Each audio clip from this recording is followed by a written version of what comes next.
Good Saturday morning, Facebook, YouTube, Instagram, wherever you may be. Dr. Cooper, MD, you're hanging with Dr. Cooper. This is Saturday, June the 26th, 2021. It's 9 a.m. in the East, 8 o'clock in the Central Time Zone in the U.S., and somewhere around the world, it's also time for hanging with Dr. Cooper. And I certainly appreciate you all being here once again with me on this beautiful Saturday morning. I'm in Kansas City today, getting ready to exit the country to my home country, Ghana, tomorrow for a few days for a little excursion over there. A couple of announcements tomorrow. Please mark your calendar, 9 a.m. You all know we're doing a special Men's Health Month series. And so basically I've been on every weekend since, hey, Tanya Redding, Dennis, thank you for chiming in very early.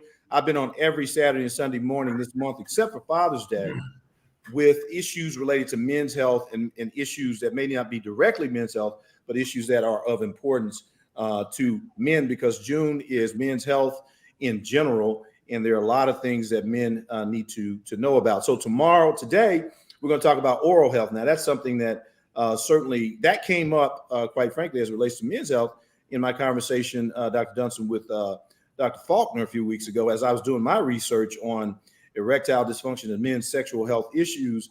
I saw something that said that oral health is not good for your sexual. I was like, wow, man, we got to deal with this. But I thought it was also a good chance. You know, I've been trying to get you on for a while, and your busy schedule and mine as well. So tomorrow we have on the show Dr. Arthur Raines, who's going to be talking about orthopedic surgery, bone health, bone and joint health, and how to keep yourself well in those areas. But today, on this day in history, I have my man, the one and only, internationally acclaimed, and I do mean that, world-renowned, a worldwide known figure. And I will venture to say that there's probably no one else in the entire world who knows more. There may be somebody out there who knows as much, but there's nobody out there in the world who knows more about oral health, oral reconstructive dentistry, oral maxillofacial surgery, and getting your grill right than my man, the one and only Dr. Bernee Dunson. Bernee, thank you for coming on the show today. Hey, thanks, Dr. Cooper. Thanks for having me. It's a joy to be here with you and to share information. Absolutely, man. Absolutely, man. So, you know, on Hanging with Dr. Cooper, we don't do the long drawn out, hey, there she is, cuz Pam Brown, clocking right on in there, hanging with Dr. Cooper. I appreciate you, cuz, love you. We don't do like a long drawn out interviews on Hanging with Dr. Cooper. I like my guests to just tell us who they are, where you came from, what motivated you, give us a little bit of background about the beginnings, and we'll take it from there. All right, happy to do so. So I'm Bernee Dunson. I was born and raised in Albany, Georgia. Albany's about 180 miles southwest of Atlanta, Georgia, which is where I reside now. My inspiration to becoming a dentist really stemmed from healthcare. I just developed an affinity for healthcare, and what changed and transpired for me was I had a great family friend of my father's, one of his frat brothers, who was a physician. So you want to tell us what that fraternity was, by the way? It was Omega Psi Phi. Can you say that again? It was Omega Psi Phi. Yeah. Gotta love it. So my Uncle Charles effectively is like he's an uncle to me. That's how I knew him growing up. And he spent a tremendous amount of time as an internal medicine doc. And he was trying to get me to go into medicine. And to be true, I spent time with him when I was younger. And I just did not think that was the lifestyle for me, where you go do rounds at the hospital, go work in the office all day with a room full of sick patients, and then you go have dinner at home, and then you go back to the hospital and do rounds again. I said, wow, I got to do something different. And so I have a love for art, and I have I had a thought process of being an entrepreneur. Dentistry gave me all of that. You know, dentistry, science, and its art. I get the opportunity to recreate smiles, help people improve their first impression. Your smile is so critical. And so that's really how I got involved and pursued a path to go into dentistry. I went to college at Morehouse. I'm a third generation Morehouse man. My son's a fourth. So it's a family tradition to do that. And really had the interest in what I thought I wanted to be a guy who created smiles. So when the opportunity to go to dental school presented itself for me, I was told when I was a freshman at Morehouse that California had the best dental schools, but we don't go. By one of the seniors who was going to dental school. And I said, well, what do you mean? Who is we? He said, Black people. Like, to myself, being, this guy who came from Albany with his chest all puffed up, I said, well, I'm going to go. And so my mentor, Dean Blocker at the time, heard me respond to that. And he said, well, Dunson, I want you to understand, we don't have any young men who matriculate through Morehouse to go to school in California. We don't. So I just pursued it and stayed the path. And I was fortunate to go to the University of Southern Cal to dental school. It paid dividends relative to what I was thinking I wanted to achieve, because it was very heavily laden in cosmetic and reconstructive dentistry. Got it. So let me ask you this though. Let's back up a little bit. I had a little time to spend down in Albany, Georgia. Over the last year or so, doing some of my independent contract work, and I really just enjoyed connecting with that very rich academic, even the medical and dental community down there. It was just, you could just tell from talking to some of the physicians down there how, and even some of the people who live there, how strong that community was in terms of just educators and professionals, particularly on the healthcare side. Talk a little bit more about that. You kind of, I mean, your father, I know, was an educator. Talk a little bit more about that. It sounds like this was a whole community dedicated to folks learning and growing. Yeah, like I said, I grew up on a college campus. I grew up on Albany State University's campus. My neighborhood, my neighbor across the street was the biology professor. My dad was the math professor. He got his PhD in math, and he was the dean of education for 15 years. But you're right in that the community was rich with a lot of educators, and there were tremendous medical practitioners. We had a guy, Dr. Walter Carl Gordon, who was a phenomenal surgeon in Albany, who really set the stage for a lot of things for us, and it served as an inspiration. But you're right, Albany was just a great place. It was a fertile ground for education. What made it that? Was it Albany State? I have to attribute it to Albany State. What brought these educators to Albany was Albany State University. And it was such a great place to have. So my mother went to Albany State. My sisters, I have two sisters, they both went to Albany State. And I mean, it was just so many, you had a college, and the college produced and they instilled in us this quest for education, striving to, go beyond, even if you got your undergrad degree. And it was just a common thread that permeated our society down there. And a lot of us some went back to Albany, and many are here in Atlanta, but you got them throughout the world, and a lot of physicians just based on the relationships. It's very interesting too, because as much as that is the quote Southern Bible Belt, that is also the Southern slave plantation belt as well. And so, I spent some time down there doing some contract work at Phoebe Putney. Where I was born. I was born in Phoebe Putney. Phoebe Putney. I know. Yeah, we talked about that. Yeah. And I spent some time there, and it was very interesting to just talk to some of the older physicians, some of the people in the community about the evolution and how people literally even going back prior to way before Albany State, and how if you think about it, if you come off of a plantation and in Reconstruction, there really was nowhere. It's not like everybody's gonna move to New York and go stay with my aunt up there. That ain't happening. You really had to sort of navigate and figure out how now you're going to take advantage of this emancipation where you are, and do the best that you can where you are. Yeah, and that was really true. I mean, and the reality is we didn't have the opportunity. What you're talking about in terms of the plantation, there was no welcoming door for African Americans to matriculate in other spaces. So therefore, we created our own. And a lot of it sprung from the churches too. I mean, we have a strong church community. I grew up in a African Methodist Episcopal church, Bethel AME, but the churches were anchored to what was Albany when I was growing up back in the 70s. Got it. So we got my good brother Milton Little chiming in, and of course, My surrogate mother, Lois Scaife Greer, is in the chat. I appreciate you all identifying yourselves. We know there's a bunch of y'all out there, but that's okay. I appreciate you.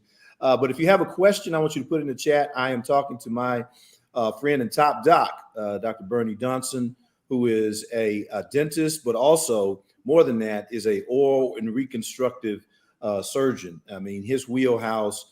I mean, let me just read this stuff. I put it in the chat here, Bernee. Immediate past president of American Academy of Implant Dentistry, administrator Smile Source, CEO of Dunson Dental, diplomat at the American Board of Oral Implantology, honored fellow at the American Academy of Implant Dentistry, and former national director of Implant Smile Source. So this is a guy that, as I said earlier, that no one in the world knows more about getting your grill right than Dr. Dunson, and quite frankly, even beyond that. Just the whole idea of oral and maxillofacial reconstruction in general. That's what Bernee is, and that's what he does. Hey, Mel Duncan, I see you out there. Carol, Mama Carol, I see you out there as well. Thank you all so much for logging in this morning, hanging with Dr. Cooper.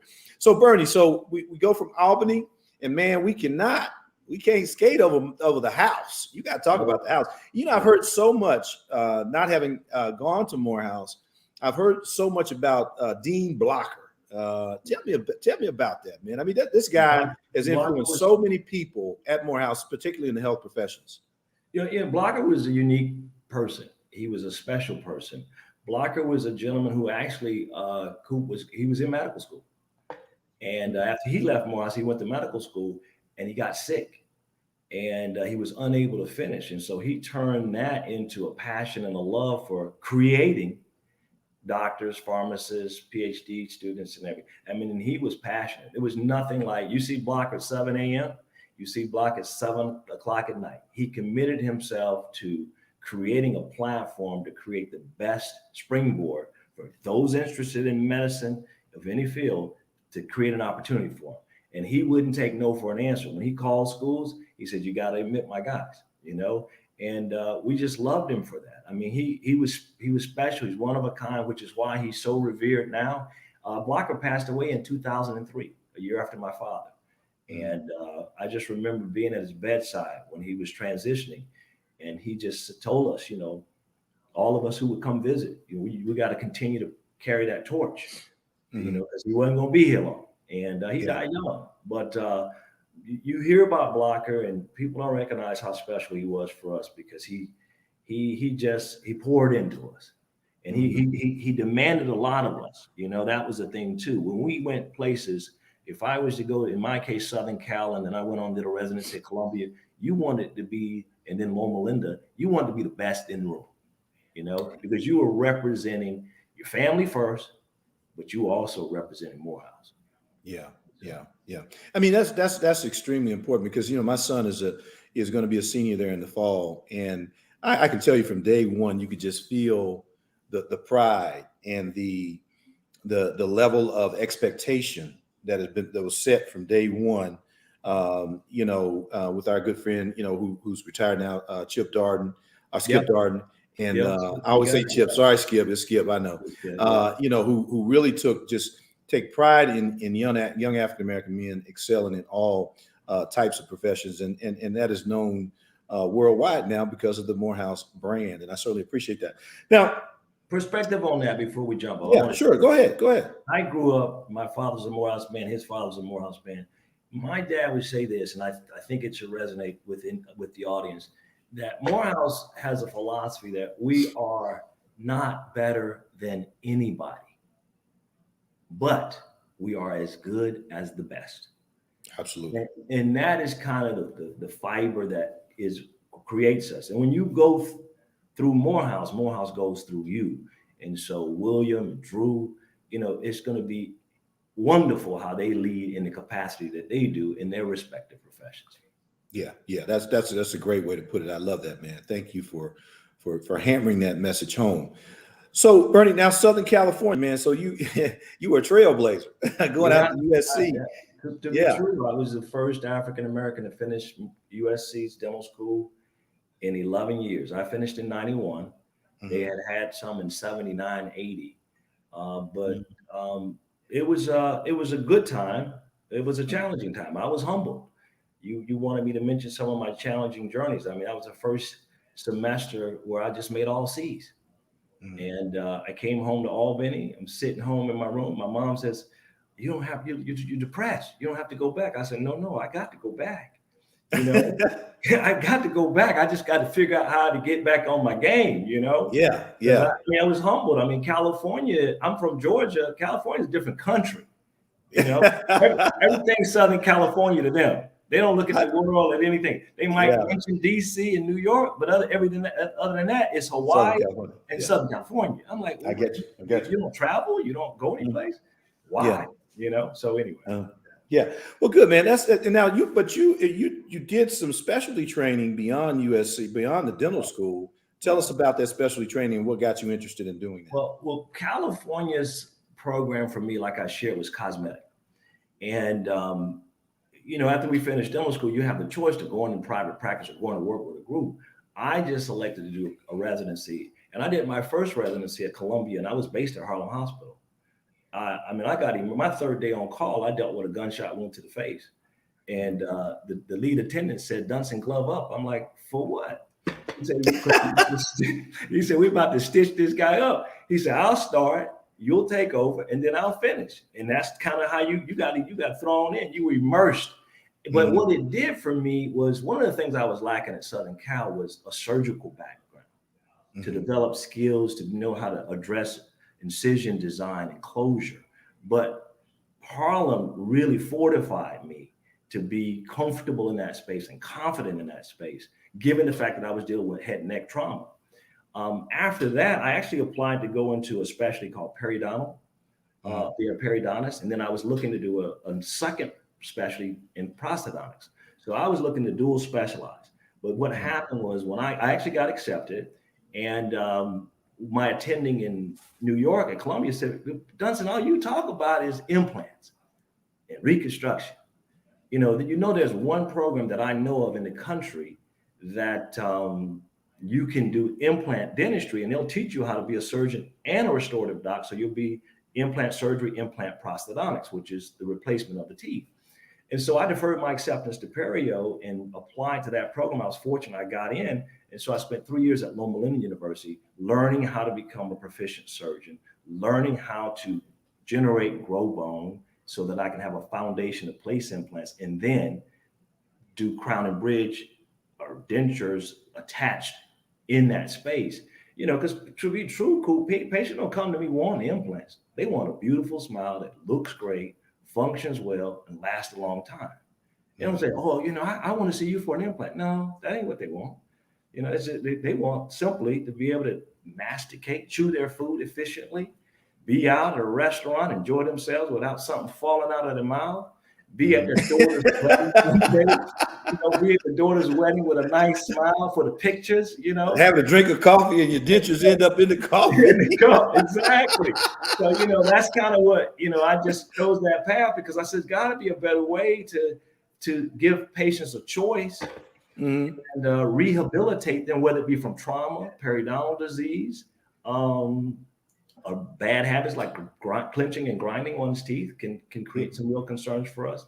And so, you know, that's why I pursued those different residencies to become proficient. You know, Cooper's like you, man. You are that guy in the cardiothoracic space. If you want to be the best, you got to train with the best. And so for me, after I finished my residency, it was really my ticket to learn. And so I sought out individuals who could help me sharpen my saw, become a better dentist in the reconstructive space. And so it took me all over the world training. And then from there, I've been teaching for 26 years next month. Got it. So we're going to talk a little bit about that here in a minute. And I have to give a shout out. My wife is on the line now. Sandy Peterson Cooper is chiming in. I have to let her know the number one, the head honcho of the household, is in the house. And I appreciate Sandy, of course. Y'all are hanging with Dr. Cooper, and we are talking to my good friend and top doc, Dr. Bernee Dunson. We're talking about oral health, oral and maxillofacial reconstruction, and then some of the things, we'll get into some of the things that he does to make you look pretty a little bit later. My cousin asks, Faith Jones, how you doing, homegirl? My cousin asks, and we're gonna talk about this a little bit more, but I don't need you to address it right now. But I just don't want to forget it. how would the implants affect one who would later in life possibly need dentures? Well, I'm just going to answer that and say you probably want to keep you from getting those dentures because, hey, Belinda, how you doing? Appreciate you chiming in. We're hanging with Dr. Cooper. So, Bernee, talk a little bit about, let's just talk about oral health now. As you know, it affects so much. And I think, it really is one of those things that is underappreciated. I think certainly in the last 25 years or so. Now, if you're still saying that and you didn't know, then you just been living in a cave, because people know that, your mouth is so important when it comes to, and I tell people that, I tell my patients all the time, your mouth is the dirtiest part of your body. I don't care what anybody said. Got more bacteria in that mouth than anywhere else. And so, Bernee, just talk a little bit about oral health and what that really means to us in the totality of our health and wellness. Well, let's just think about it this way. The mouth is the portal for you to nourish yourself. And your teeth are the best instruments for you to properly go through the process so you can do so. Most people lose their teeth, Dr. Cooper, to periodontal disease. It is believed through research that 67% of us have some form of periodontal disease. What's nice when we're young is we have this resilience, we have this defense, and we are, in our 20s, we have this resilience, and it works really nicely that our defense for our gums and the health of our gums, which serve as the blood supply to the bone that hold our teeth in place, is somewhat resilient. But I'll share with you, after about 28, 30, periodontal disease is a lot more prevalent. And so what one has to do to be able to prevent periodontal concerns, which cause tooth loss, which then cause other concerns, is you have to develop good oral habits of hygiene. You should brush and floss every day. All right. There's an article that was written that said floss or die. There was an article in that article that talks about if you floss, you increase your life expectancy 7 years. And that's how directly correlated periodontal health is to the rest of the body. There are also situational circumstances where a person who has periodontal disease has other systemic concerns that cannot get to control because the periodontal disease is out of control. So for me, oral health care is very important. And Cooper, as we get a little older, some of us develop systemic concerns that we have to take medication. Right. All medications have side effects. Absolutely, 100%. One of the big side effects is, we call it xerostomia. It's dry mouth. It alters your oral flora, your saliva. And your saliva plays a significant role in the defense of creating health in your mouth. So the thing what we want to do from the standpoint of approaching prevention is develop good oral habits and maintain them with consistency throughout your life. You also need to see an oral health care professional. You need to see the dentist. You got to go in, because the reality is the dentist has better tools and instruments to access areas and then work on your technique so that you can maintain the health. And when you lose, you can't lose teeth. I'm in the business. People say, well, you do implants, you do reconstruction. Well, I'm really in the business of saving teeth. It is when God's teeth fail that God has given those of us who do this the ability to replace. But there's nothing better than what God gave you. And so what you want to do where possible is do everything to keep your teeth. So let me ask you this, Bernee. Is it because we hear a lot about brush. When I came up, I've been hearing this for years, brush and floss daily. And I took that to mean in the morning when you wake up and then at night before you go to bed. But we kind of miss in between if we do that, because if you think about it, if you wake up in the morning, if you went to bed with a clean mouth, you're waking up with a clean mouth. I was just kind of like, okay. I think it's important for you to consider brushing after each meal. Got it. Okay. And at least flossing once a day, because and maybe that's what you do at night. You floss before you rested in the evening, but I think you should brush 3 to 4 times a day. And then the other thing is, we've got so many health aids that make it easier, that facilitate the process of hygiene. We got these electric toothbrushes that have been proven to be 10, 12 times more efficient than the best of us at brushing our teeth manually with a toothbrush, with a soft, bristled toothbrush. And then you have oral irrigation devices that are very advantageous in terms of maintaining good oral health. Got it. So I want to give a few shout outs here. Let's pause for the calls for a moment. Y'all are hanging with Dr. Cooper. I really appreciate it. Beverly Brunson Green, nurse extraordinaire. Thank you so much for chiming in here this morning. JB, James Beasley, chiming in. Yep, you want to stay out that medication, but you look like you're doing a good job of it, my brother. You are looking real good. I need to get out there with you, to be quite honest with you. Walter Faulkner, Dr. Faulkner, our top doc urologist, hanging out with Dr. Cooper this morning. Who else did I miss? Chad Lee. My brother from St. Louis, and now via the ATL via St. Louis. Thank you, Chad. Dr. Dunson appreciates and knows all of y'all, and appreciate y'all being here. Hey, Carolyn West, I didn't miss you. I try to give shout outs to all my people who chime in. Hey, Ryan Hemphill, family, what's happening, brother? Thank you for chiming in this morning and joining me for hanging with Dr. Cooper. I don't want to be missed on that because that was one of my questions, was about all of these devices. So what you're saying is that the electric toothbrushes, those are a good thing in general. A soft bristled brush is what dentists recommend, and those are much more efficient, and they can help you in that journey in terms of getting to where you need to be with your oral health. That's correct. A lot of people on Dr. Cooper have this idea or this thought that a hard bristle toothbrush is better. The problem with the hard bristle toothbrush, just to touch on that, is it is too abrasive and traumatic to the gum tissue, and it leads to a lot of recession. And then you get recession from that. If you're not brushing ideally and you're using a hard bristle toothbrush, then you subsequently get a lot of sensitivity. Okay. So those are those things we got to be. It's not just brushing; it's brushing effectively and correctly.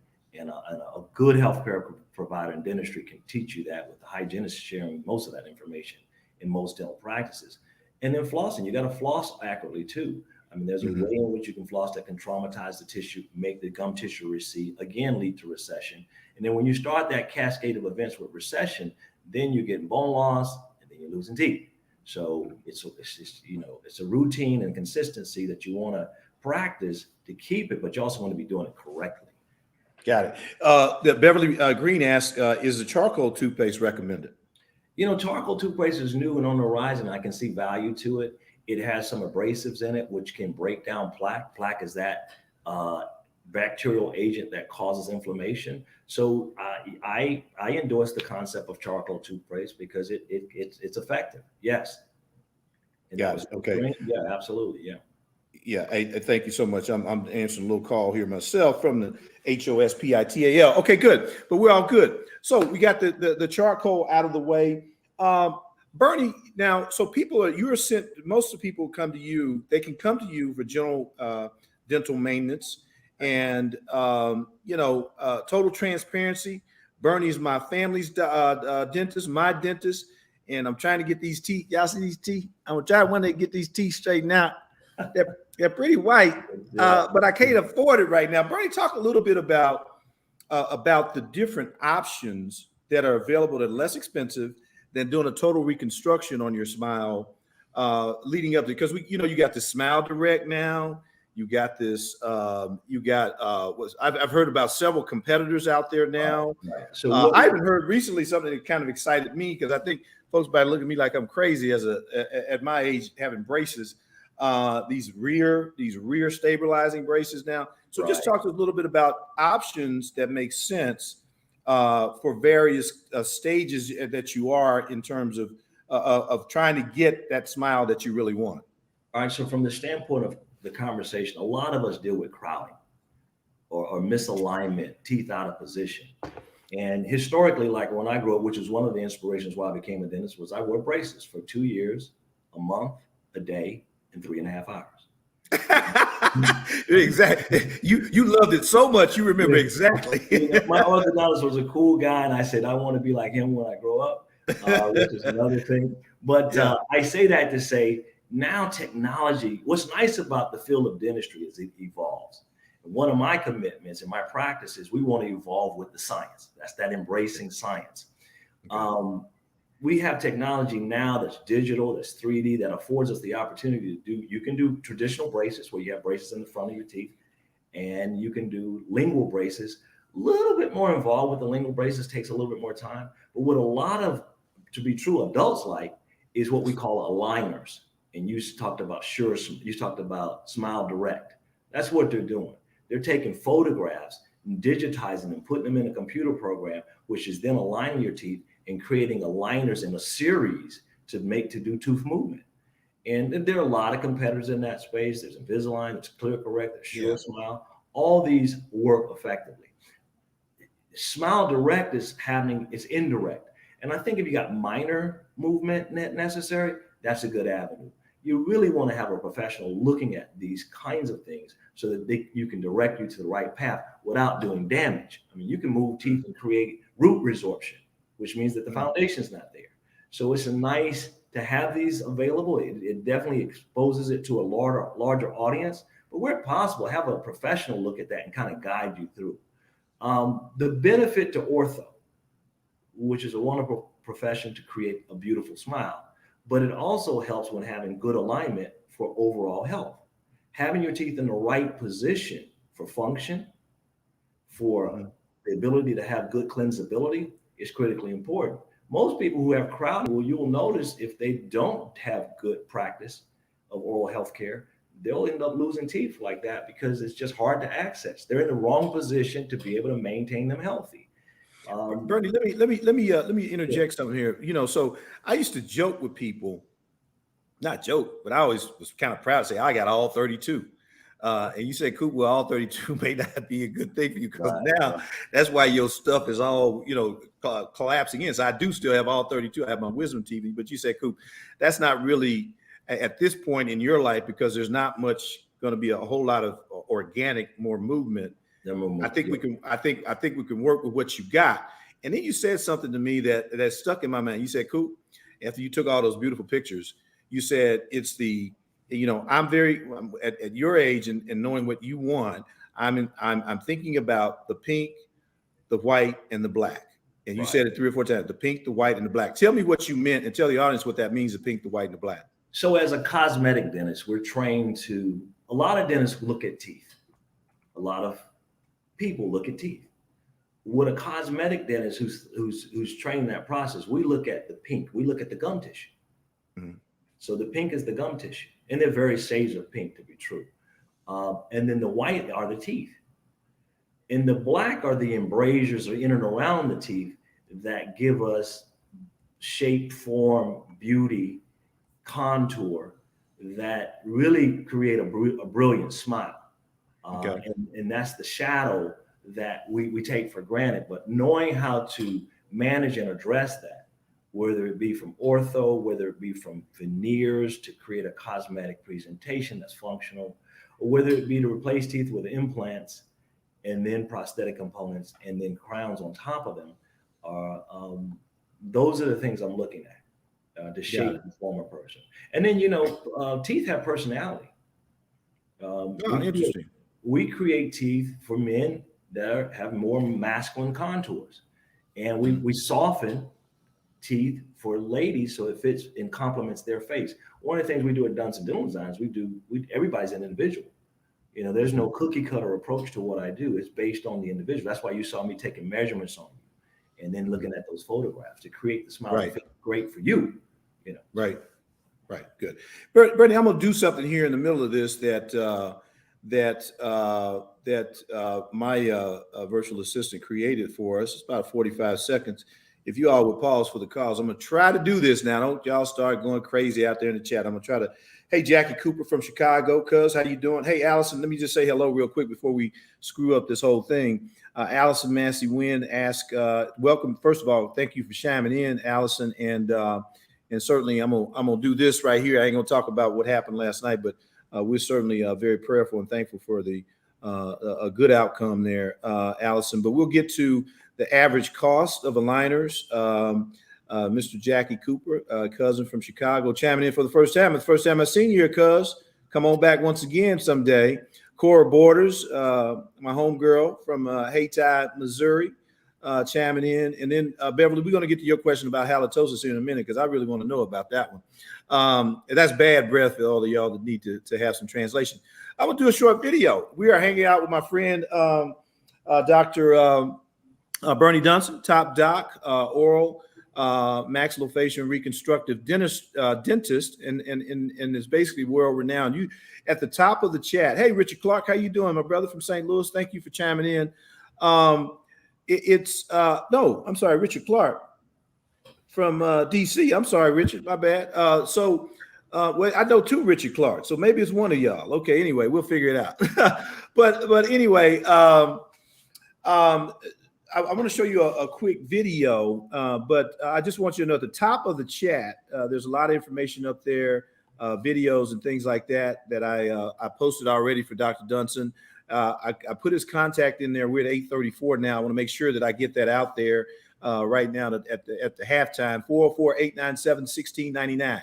Just so you know, that's an Atlanta prefix, of course. But Dr. Dunson sees people all over the world, and we're going to talk about his travels a little bit later and some of those things. But they actually literally fly to Atlanta to see him to take advantage of his services. Email docdunson@gmail.com. That's in the chat, and then dunsondental.com. Dunson, DUNSON dental.com. I just wanted to scroll back up there in the chat and have you all see that. Hey, Sherry, how you doing? Yeah, Richard Clark from DC. I thank you, my brother, for getting me straight. Hey, Sherry, how you doing? I'm gonna take a moment here. I'm gonna try to share my screen with you all and see if we can't get this right. Sometimes a little not as no, that ain't it. Let me see here. I just wanted my virtual assistant would be remiss. Nope, I can't share that. So let me just see here if I can save this sucker while we are talking, Bernee. But I wanted to show them a short video. And again, y'all, I apologize for being kind of stupid here because I'm not quite the. Well, I tell you what, we're going to move on from that because I can't figure it out. But anyway, it's all good. So we got my man, Top Doc, Bernee Dunson, DDS here talking about oral and maxillofacial reconstruct or oral surgical reconstructive aesthetics and all these other things. Bernee, one of the things I do want to address is I had a friend reach out to me last night about a trigeminal neuralgia, which is the trigeminal nerve in the face. Talk to us a little bit about that, what causes it, and some of the. It can be very debilitating. I've seen a couple of these over the years in my medical practice, and how you would go about dealing with it, because it sounds like it's pretty debilitating. Well, when you talk about cranial nerves, the fifth cranial nerve is the dental nerve. It's the trigeminal nerve. And what you text me and sent that to me, it seems to me that the young lady is having some type of, we'll call it dysesthesia. She's having a different feeling in her jaw that's causing her abnormal pain in her jaw. And I'll be honest with you, the origins of it in some respects aren't known unless there was trauma, a car accident or something like that.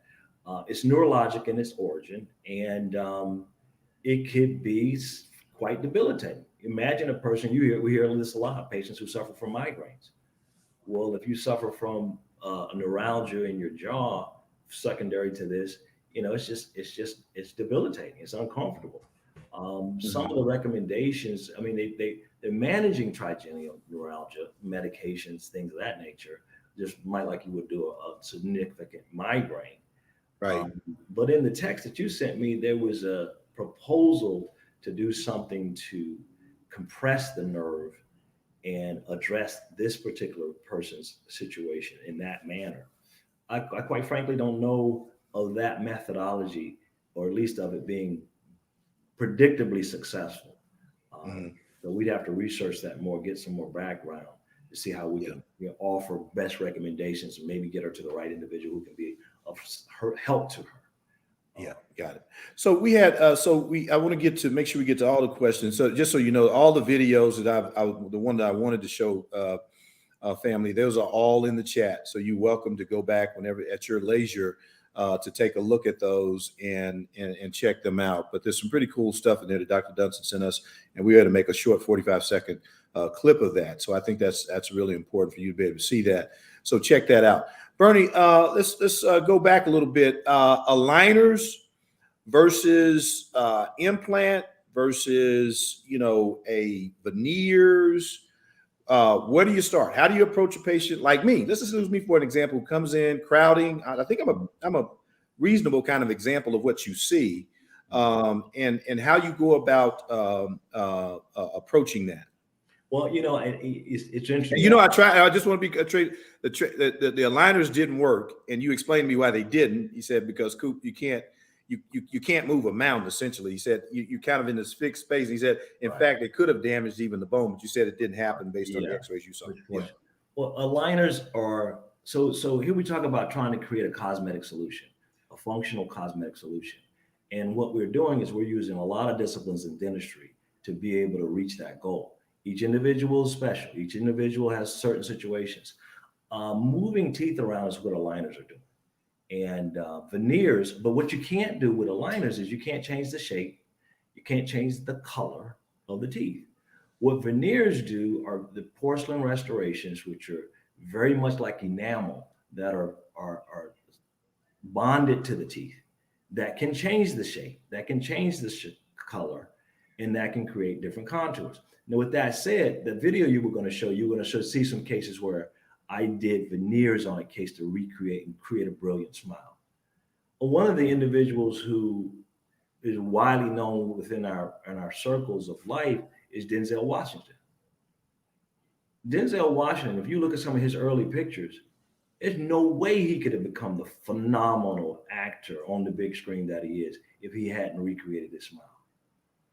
In no way these women would be talking about him as being this sex icon with his grill looking the way it used to look. So what was that movie? What was that movie that he was in? That first movie where he had his original smile? Was it Patriot? Was it? I mean, he was. I think yeah. I mean, a soldier or something. Yeah. You Google Denzel Washington and you show it to people, they don't know who he is. They really don't know who he is. And I say that because that's how important a smile is. You talk about your eyes being your window to the soul. I use this language. I say your smile is your presentation to the world. And in our society, we're critically judged if we don't have a pretty smile. I mean, Cooper, if I took out your front teeth, I wouldn't be hanging with Dr. Cooper. If I took out your front teeth, you would, but I would be on here like this, Bernee. So Cooper, when you look at a person, within the top 3 things you're going to look at is a smile. It's going to be number 1 most of the time, but it's going to be top 3. And so that's why my role in this world to help transform is so fulfilling, from that perspective, because, I've had patients say, you saved my life. I got a pastor of a local church here because he had a denture. Somebody mentioned something about a denture, but the dentures, it's not natural to wear a denture. It was so uncomfortable for him. His chewing force was significantly compromised. I get a lot of dentists from patients from gastroenterologists because they have stomach problems because they can't chew the food properly. So I have to stabilize the dentures with something fixed, change their bite force from 20 PSI to 200. Really transform what they're able to do. I mean, you're kidding yourself if you're wearing the dentures thinking you can taste roux from gumbo because your mouth, your palate's covered. You can taste it with some ancillary salivary glands. Taste buds. But to be true, I mean, you look like wine. We drink wine, we swirl it around, we put it on our palate. If you got a denture, it's not there. So what I do with implants is I eliminate those things and bring it back to nature a little bit more. Yeah. Let me ask you this, Bernee. So, because I presented to you another case that I sent out to my dental community friends of a young lady who basically had molars removed at a very young age, and there was no plan to kind of replace. And now you're talking 15, 20 almost years later, and now wanting implants. What's the challenge there with a scenario like that? The challenge, and you brought that to my attention, I appreciate it. But her case, what's nice about where we are with the science of dentistry, no matter where you are, with the science that we have, we can bring you back. No matter how much disease, atrophy, trauma, we can do it. The reality for her, though, she lost her teeth at 13. She's now in her mid-30s. So she's had 30 years of what we call disuse atrophy. There's no root in that bone, stimulating that bone, and that bone just melts away, okay? And so in her case, she lost her back top teeth. And so we have a maxillary sinus, so we have sinus cavities in our head. and her sinus got bigger. We say new size. So now she has no bone to anchor implants in. So her treatment path will be to first regenerate bone, grow bone, so that you have enough bone to put in implants. Implants represent the replacement of the roots of the teeth. And then you put crowns on top of the implants once they have cured or integrated, is a term we use. So she's got, some surgical grafting procedures that need to be done, then some implants, then some crown and bridge, so that she can have a natural smile that functions like yours and mine. Bernee, where do you get that?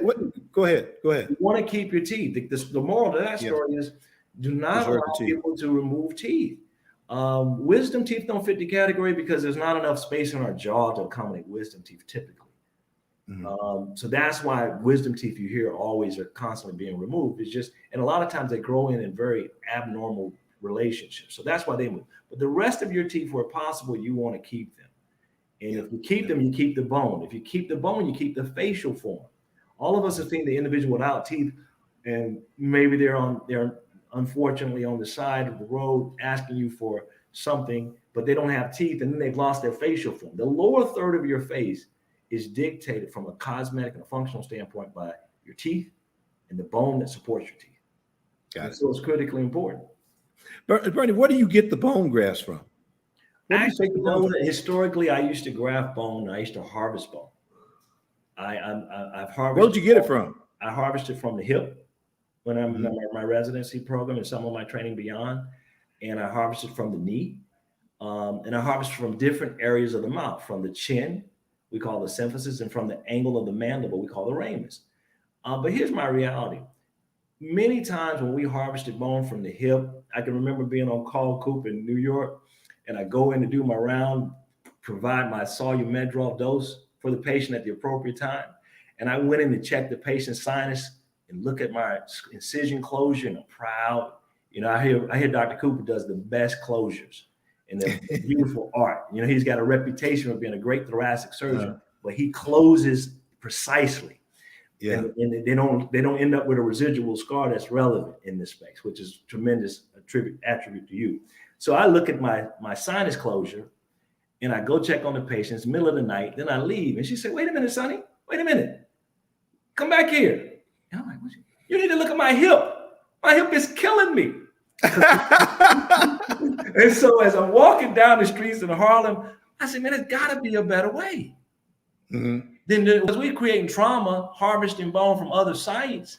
Yeah. And so the reality is nowadays, and I appreciate the question, is I use allografts. Allografts are same species. There are grafts taken from humans that have been treated, that are safe. They're very efficacious, that I now harvest. Because in the reality is all of us on this call tonight, our bone turns over in 172 days.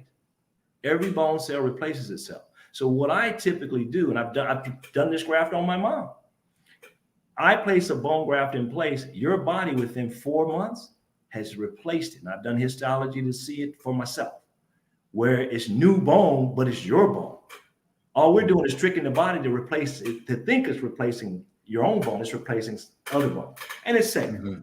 Yeah, and like I said. So I just, there was a comment in the chat about the cadaver. That's an allograft. It's just so you know, dentistry is not the only place where we use human tissue. It's very commonly used to reconstruct.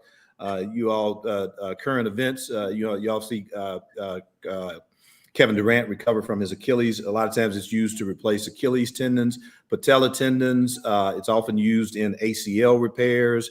Even in heart surgery, we have an allograft material. So skin grafts. I mean, so Dr. Ray will be with you tomorrow. He does a lot of allografts. Bone graft. What I do is orthopedics. What he does for hips, knees, shoulders, I do in the mouth. Right. So just so you all know, we use human tissue on other humans quite a bit. Bernee, I want to get to a couple other things which I think are very important. And you tell me if I have, burn victims. You can use an allograft in a burn victim temporarily in a lot of situations, Beverly. And I do want to get a couple issues at halitosis, bad breath. What's going on, man? Is it what we're eating, or is there something genetically predisposing people to it? I think, there are probably 6 different things that contribute to it. It could be hormonal. It could be genetic. It could be lack of good hygiene. It could be environmental. It could be nutritional. And so those are things that contribute. But a lot of times when a person has halitosis, bad breath, they have periodontal disease. Mm. And so we got to be concerned, yes, about the odor, the malodor that comes out of the mouth, but we also got to be concerned about the overall health, because if you got periodontal disease, you're going to predispose yourself to other conditions, diabetes, Right. heart disease, stroke, so forth, so on. And the other thing is, it could be coming from your digestive tract. Right. It could be coming from your stomach, where you might be emitting malodors from your stomach. But you want to rule out, you want to get periodontal health under control. Got it. So clean your teeth, floss your teeth, make sure you got and I think one of the things, and emphasize, really, you've got to go see your dentist. I mean, I can't emphasize that enough. I mean, for people if you want to get control of halitosis and deal with that appropriately, you have to go see your dentist and get them to take care of that. Bernee, I know you also deal with, from time to time, you have situations where you run into tumors in the mouth. And some of the challenges that creates for you. I do. And a lot of times, to be true, Dr. Cooper, that's not my lane. That's Right. not my space. What I do is refer them to an oral maxillofacial surgeon who will address those concerns. But we deal with a lot of cancers in the mouth. But you got to reconstruct that thing, man, to get that bite back when the OMFS goes in there and cuts out part of the upper or lower jaw. Yeah, and so we have different ways in which we do that with block grafts. We use mesh to be able to put particulate grafts in place, which are particle-sized bone contained within a structure that's the shape of the jaw that we're trying to replace. We also use a thing I've been using for probably 10 years now is PRP and PRF, which is platelet-rich plasma, platelet-rich fiber, where I'm drawing down blood from the individual, spinning it, and using the person's own chemistry to help regenerate the bone. And we get much better results in that regard. But that's the thing about going to see a dentist. If you're not seeing a dentist and you take an x-ray and you got this large lesion that you were completely unaware of, early prevention is better than prolonged. And that's true at all stages of healthcare, and no exception in dentistry. So you want to be able to have x-rays that allow you to see, just so you can rule out that you've got concerns. Right. Bernee, before we got about 9 minutes left here. I want you to take about 5 minutes and tell us a little bit about your international work and some of the teaching and things that you do around the country, and some of the programs that you run, teaching other oral surgeons oral and reconstructive surgeons how to do these things. Yeah. So, Coop, thanks for that. I consider myself to be as much an educator in the profession of implant and reconstructive dentistry as I am a dentist. Why do I do it? I mean, one of the things this, Coop, when you teach, you learn. Yeah, you do. And when you teach, you have to be prepared. And because last thing I want to do, I remember you guys had a celebration, Sandy's birthday, Hillary's birthday. I couldn't make it because I'm traveling to India and everybody's mad at me. Well, last thing I want to do is go to India, lecture for 3 days in Delhi and in Bangalore and in Mumbai, and not, know what I'm talking about. Right. Right. So there's a lot of training in that. My parents were both educated. Got it. So they inspired me, or that's when the apple fell in our family for me to be an educator. I enjoy teaching, and teaching makes me better. It gives me greater confidence. It's not uncommon for me to teach, and I teach all over the world, and learn something from somebody from Japan, from Dubai, from London, from Paris, from Saint Etienne, France, and South France, where they might ask a question. The question is the answer. They asked a question about how we could go about doing something better, more circuitous. And then I was thinking to myself, when I get back to the office, I'm going to do it this way, because, you follow the science, you do the research on it, you address the predictability of it, right, practicalness of it. And so I've been teaching, like I was sharing earlier, for 26 years. It's been rewarding. It's been a lot of demand on my time. I don't have a golf game. But it's rewarding because I didn't know you had a golf game. Do you? I do not have a golf game. While you guys are spending 4 hours on I'm sorry. the course, I'm preparing for a lecture. You know, Hey, Bernie, I'm sorry. It faded out for a moment. I got you. I got So it you. sounded like I got a golf game. No, I don't have a I golf do game. not have a golf. I got it. You know, no, I do not have a golf game. I have to ask you which club to pull out when we're on the approach. I got it. Yeah.